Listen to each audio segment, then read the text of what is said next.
Mon invité aujourd'hui dans Grizzly Media, c'est quelqu'un qui va assurément rappeler de bons souvenirs, soit à des parents un petit peu plus vieux, soit à des jeunes qui, comme moi à l'époque, étaient rivés devant leur téléviseur la fin de semaine le matin. Parce qu'on voulait absolument ne pas manquer un épisode de Bulldog Bazar. Il y en a plusieurs qui ont fait « Hein, Bulldog Bazar, crème, c'est vrai. » On écoutait ça quand on était plus jeune, ça a été en ondes.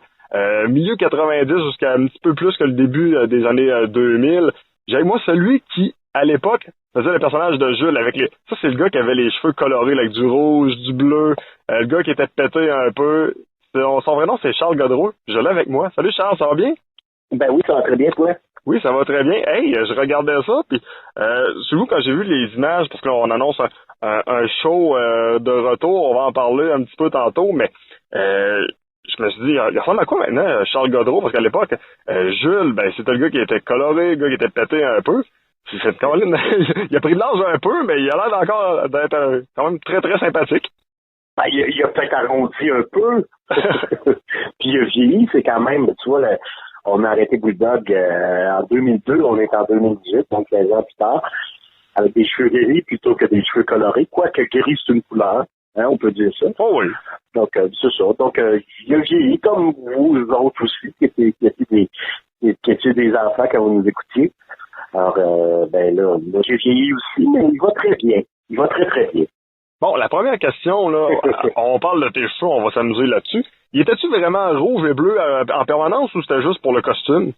Hey, ça, je peux-tu répondre à ça? C'est un mystère. Ben, moi, je trouve ça un mystère.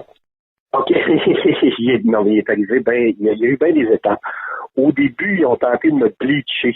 OK. Ça a plus ou moins marché. Ça m'a donné une couleur de cheveux qui se rapprochait du chien poméranien un petit peu. C'était un petit peu... c'était pas très beau. Puis ils essayaient de mettre de la couleur là-dedans. C'était devenu poreux, ça tenait pas. Fait qu'après ça, ils ont mis... ils mettaient de la couleur comme de la gouache. C'est ça qu'ils ont fait pendant plusieurs années. Donc, avec l'humeur, si tu veux, de celle qui était à coiffure, ils mettaient de la gouache sur les cheveux. Mais là, il est arrivé un nouveau coiffeur sur l'équipe qui a dit, ben là, franchement, on va juste faire une mèche de cheveux. Et là, c'est un truc, ne le dites pas à vos amis.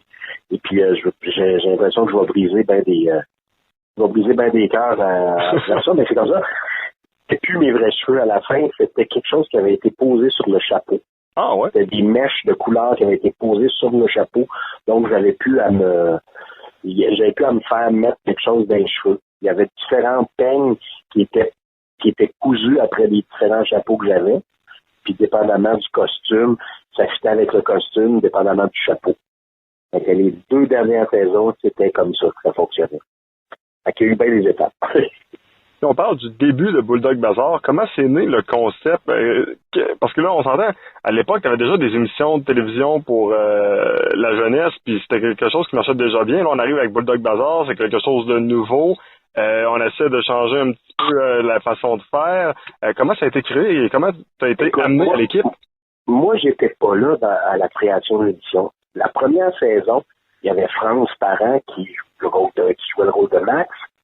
Il y avait Boris et la brosse. Te souviens-tu de ça? Ouais, avant Jules, il y avait Didier Lucien, Martin Petit. Alors, ils ont fait une saison. Et ils ont décidé de rebrasser le concept, puis c'est là que je suis allé. Alors, à l'origine, c'était des gens qui travaillaient sur Volumolo, une partie de l'équipe de Volumolo, puis une partie d'une autre équipe, qui ont commencé à brainstormer pour créer un nouveau projet. Il y avait Jean Pelletier là-dessus, qui était auteur, concepteur, qui a fait une bonne partie aussi de l'aventure de Bulldog Bazar. Il y avait également, si ma mémoire est bonne, à ce qu'on m'a raconté, un réalisateur qui s'appelle Pierre Montbard, puis il y a quelqu'un d'autre dont le nom m'échappe.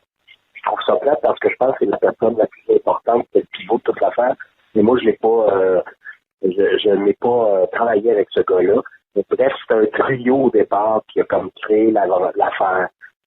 Et le concept a été modifié à mon arrivée l'année suivante. Donc, c'est ça. Donc, c'était au tournant des années 90, au milieu des années 90. Bulldog Bazar est né en 95. Et moi, je suis arrivé sur le projet en 96. Quand tu es arrivé, qu'est-ce que ça a changé? Parce que tu mentionnes la dynamique. On a décidé de rebrasser un peu le concept. Et c'est là qu'on a vraiment plus connu le Bulldog Bazar, du moins celui de mes souvenirs, et celui probablement du souvenir d'un paquet de personnes. C'est un peu Max et Jules. Oui, parce qu'au départ, Boris Labrosse étaient les deux colocataires de Max, et eux sont partis dompter des araignées dans un cirque en rimbaud d'Agie.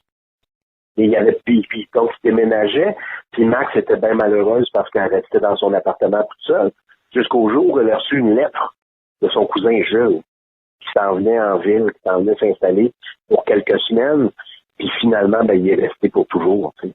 Donc, c'était son cousin, on était cousins là-dedans. Donc, il n'y avait pas d'ambiguïté. La grande force de Bulldog Bazar, je pense, c'était notamment les vidéoclips. Je pense que ça a fait vraiment partie là, des plus grandes forces de l'émission. Là. Écoute, c'est arrivé en fin de parcours sur les dernières années de Bulldog Bazar. C'est vraiment arrivé en fin de parcours et ça nous a pris par surprise. On ne pensait pas que ça marcherait comme ça. Ça a été complètement fou. Encore aujourd'hui, c'est de ça qu'on nous parle. Beaucoup plus qu'un paquet de sketchs qu'on a fait, parce qu'on a fait beaucoup de sketchs. On tournait des choses en extérieur, comme le vendredi, là. C'était quasiment des courts-métrages, des petits films qu'on tournait. Puis ça, on travaillait très, très fort, puis il y avait des petits bijoux qui sont jamais passés en reprise là-dedans. Jamais Radio-Canada a passé ça en reprise. Ça nous a pas déçus, mais ça m'a toujours surpris parce qu'il y avait vraiment des belles affaires, mais c'était pas dans la culture de l'entreprise, si tu veux, de passer ce genre de choses-là en reprise. Mais on s'est mis à tourner des chansons, à enregistrer des chansons, puis à se faire vraiment du fun de faire ça. Je pense que c'était perceptible à l'écran. Donc, je te dirais que facilement, là, on a dû faire une soixantaine, si c'est pas plus, de chansons. Au fil du temps, puis c'est apparu vraiment dans les 3-4 dernières saisons de Bulldog. Selon toi, les chansons les plus populaires que vous avez écrites et que vous avez jouées, c'était quoi? Ouais, moi, je les ai pas écrites, cependant, là, c'est Martin Doyon puis Jean Pelletier avec Jean-Claude Marchand qui écrivaient les chansons. Les plus populaires, je te dirais les Black Sweet Boys, hein, des espèces de Backstreet Boys qu'on avait, on jouait tous les rôles là-dedans, c'était des journées de travail bien longues. Les Backstreet Boys, il y avait Angélus aussi, nos chanteurs country. Il y avait bien sûr les Triplettes Ouellettes, donc qui étaient joués par France, qui faisaient les trois personnages. Il y a eu qu'est-ce qu'il y a eu? Il y a eu Monon Cléo, bien sûr, qui déjà existait comme personnage, qui s'est mis à chanter lui aussi. Les plus populaires, mais la plus populaire, je te dirais, à notre grande surprise, c'était la chanson Métal. Ouais. En tout cas, il y a quelqu'un qui a mis ça sur YouTube et ça a été visionné je ne sais plus combien de fois. Puis, écoute, c'était les Porcs Épics Métalliques, groupe de métal rock, qui chantaient parce que c'était en métal, qu'on va reprendre dans notre spectacle d'ailleurs. Donc, je pense que c'est celle-là qui était la plus populaire. Pour toi, c'était comment de chanter? Pardon? Pour toi, c'était comment de chanter? Parce que veut pas être acteur, c'est une chose, mais devenir chanteur, c'en est une autre. Ouais, mais on n'a pas la prétention de faire d'avoir des voix de chanteurs. Là, on le faisait vraiment pour le fun. C'était vraiment amusant à faire. Là. On chante, mais on chante à la bonne franquette. On n'a pas cette prétention-là de pousser la note. Puis il y a certains personnages qui peuvent fausser, fait que c'est encore mieux. Mais c'était très agréable à faire parce que on tournait des clips. Là, on voulait dedans. On était le personnage, puis on tournait des clips, puis il y avait des trucages. Moi, j'adorais ça. Donc, à un moment donné, il y a quelques années, on faisait des spectacles avec l'Orchestre symphonique de Montréal. On est même allé à Québec avec l'Orchestre symphonique de Québec refaire le spectacle. C'est comme une version de Bulldog Bazar, si tu veux, avec les orchestres symphoniques. Et on a chanté des chansons avec les deux orchestres symphoniques-là, des reprises de chansons de Bulldog Bazar. C'était complètement fou. C'était un des plus beaux moments de ma vie encore. En tout cas, un des plus beaux moments de ma carrière. D'avoir chanté Cadillac Rose de Monon Cléo avec l'Orchestre symphonique de Montréal, puis plus tard avec l'Orchestre symphonique de Québec. Je peux pas te dire ce que t'es pour. Quand l'orchestre part, t'avances de 15 pieds. C'est comme soufflé par en avant, ça n'a pas de bon sens. Donc, c'est un des petits beaux souvenirs professionnels, si j'ose dire, cette affaire-là. Pas de farce, là, quand t'as embarqué dans Bulldog Bazar, là, tu t'es dit, ça va t'offrir un an, ça va t'offrir 2 ans, on va avoir bien du fun sans finir là. Parce que là, quand tu regardes ça, là, ça non, pas fait vraiment. longtemps. Ouais, pas vraiment. Je me suis jamais dit ça va te faire 1 an, 2 ans. Non, je me disais, l'impression parce que ça, on succédait à, ben moi, je t'appelais comme la deuxième année. On succédait à Rosie-Mollo, il y a un très, très, très populaire. Il y a eu une transition qui n'a pas été évidente, mais moi, j'arrivais dans la deuxième saison, puis je voyais que l'engouement commençait à lever. Je voyais que ça commençait à marcher. Je me suis jamais dit, non, on va juste faire une saison ou 2. Non, moi, je disais, on est parti pour quelques saisons. Puis,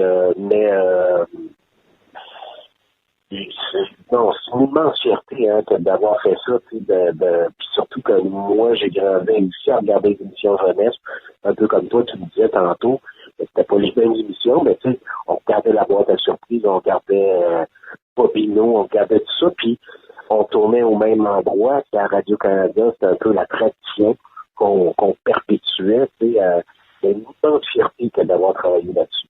Puis moi, j'étais pas jeune acteur en quittant l'école, là, tu sais, j'étais plus trentaine. J'avais un peu fait de théâtre jeunesse, un peu pas mal de théâtre jeunesse. Donc, c'était un public que je connaissais. C'était une façon de faire, une façon de parler aux jeunes que je connaissais. Donc, pour moi, c'était en continuité. C'était vraiment en continuité. Donc, puis par la suite, j'ai travaillé encore avec les jeunes pendant plusieurs années. Donc, j'ai été comédien jeunesse.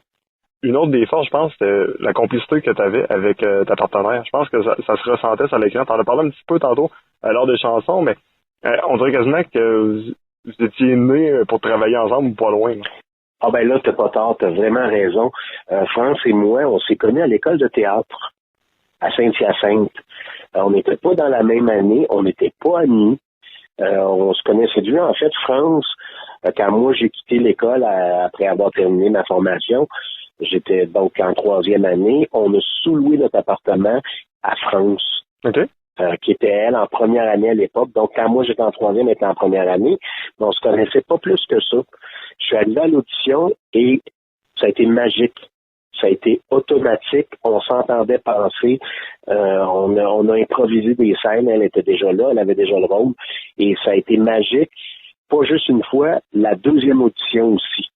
On a fait des improvisations, puis je me souviens encore des trucs qu'on avait fait. Je voyais vraiment les visages des gens avec qui j'avais travaillé par les mois qui suivraient, nous regarder, puis être comme vraiment surpris, soufflé de voir comment on travaillait bien ensemble. Tu sais, c'était des énergies différentes. C'était France, la petite pétillante, la petite nerveuse, avec moi qui était plutôt le gros mollo. Là, tu sais, donc il y avait une énergie parfaite. Tu sais, ça s'imbriquait parfaitement et ça s'est jamais démenti avec les années. Ça a toujours été ça. Donc la dynamique, quelqu'un commençait, puis les auteurs au vol ont pogné nos énergies aussi. On dit OK, ben on va écrire des affaires comme ça, puis ça va toujours marcher.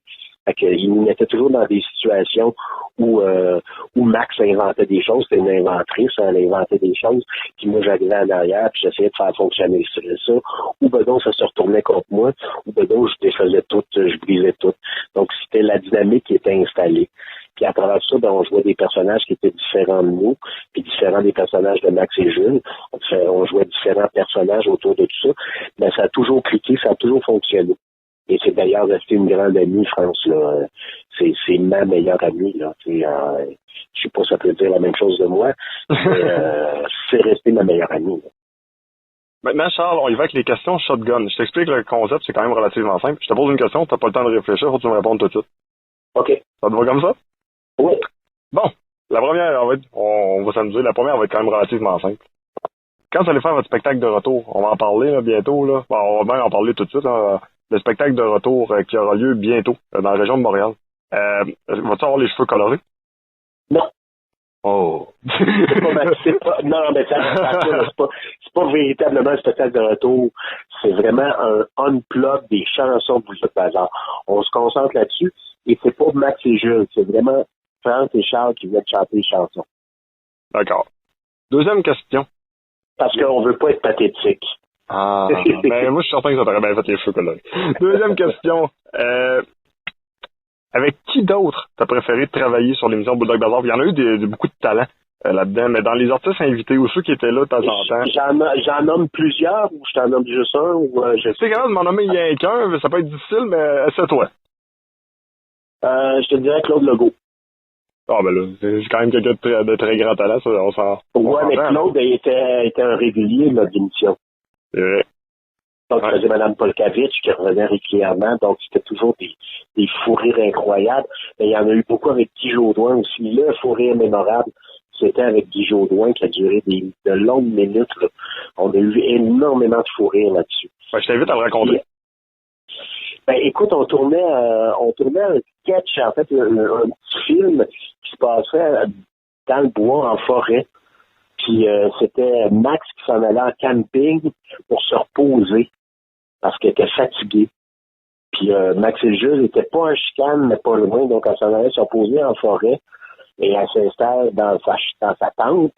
Et là, elle entend de la grosse guitare électrique. Puis elle sort, puis elle voit deux gars qui étaient joués par Guy Jodoin puis par moi, qui étaient, je pense, deux frères, si ma mémoire est bonne, qui avaient un micro, des amplis, puis qui répétaient la musique, puis c'était du gros rock. Du gros rock costaud. Puis on inventait des paroles. Et je me souviens que il y avait, je sais pas si tu te souviens de la chanson de Pagliaro, Les Bombes. Oui.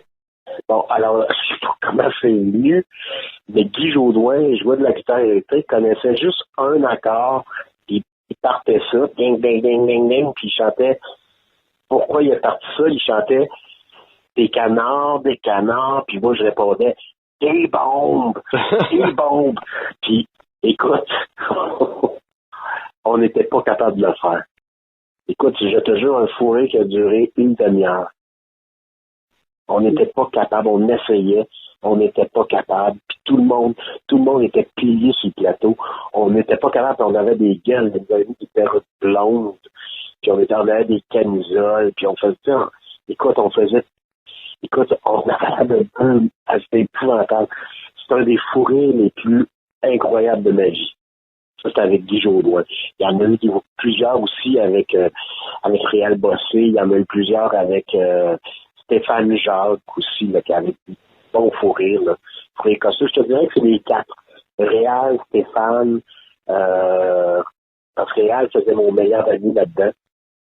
Et puis avec Claude Legault.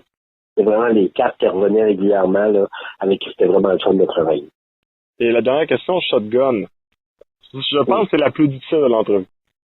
Après Bulldog Bazar, as-tu l'impression que les émissions jeunesse ont été mises de côté? Moi, j'ai l'impression que les émissions jeunesse n'avaient pas nécessairement les mêmes saveurs, on va dire ça comme ça, à la suite de Bulldog Bazar. J'ai l'impression que ça tombait un peu dans l'oubli. Non, c'est peut-être vous autres qui vieillissiez, parce que moi, j'ai eu une enfant qui regardait plein d'affaires assez bien faites aussi, de ce style-là. Il y en a moins eu parce que je présume que ça coûtait peut-être un peu cher, c'était peut-être l'investissement de temps. Faut comprendre aussi que l'industrie fonctionne comme ça. Donc, pour le hasard, ce qui arrivait, c'est qu'on était toujours 2 semaines avant l'émission. Donc, on suivait les saisons comme les jeunes qui nous regardaient. T'sais, on était, l'émission que vous regardiez avait été faite 2 semaines avant. Alors que maintenant, puis même dans le temps aussi, parce que je tournais sur d'autres affaires, tu sais, j'ai tourné sur d'autres affaires par la suite, ben, maintenant on canne. On prend l'été puis on canne toute la série. Ben, avec raison aussi, là, tu sais, il y a des raisons économiques à tout ça. Mais dans le temps de Bulldog, c'était à l'ancienne, si j'ose dire. Tu sais, on faisait ça au fur et à mesure. Cette façon-là de faire de la série jeunesse a probablement disparu avec nous autres. Peut-être que ceux qui ont suivi ont créé une autre émission après nous qui a duré 1 an, Radio-Canada. Là. Ça s'est terminé avec ça. Donc, après ça, Radio-Canada a plus ou moins tourné. Il y a eu d'autres affaires, mais la fiction comme telle, il y en a eu.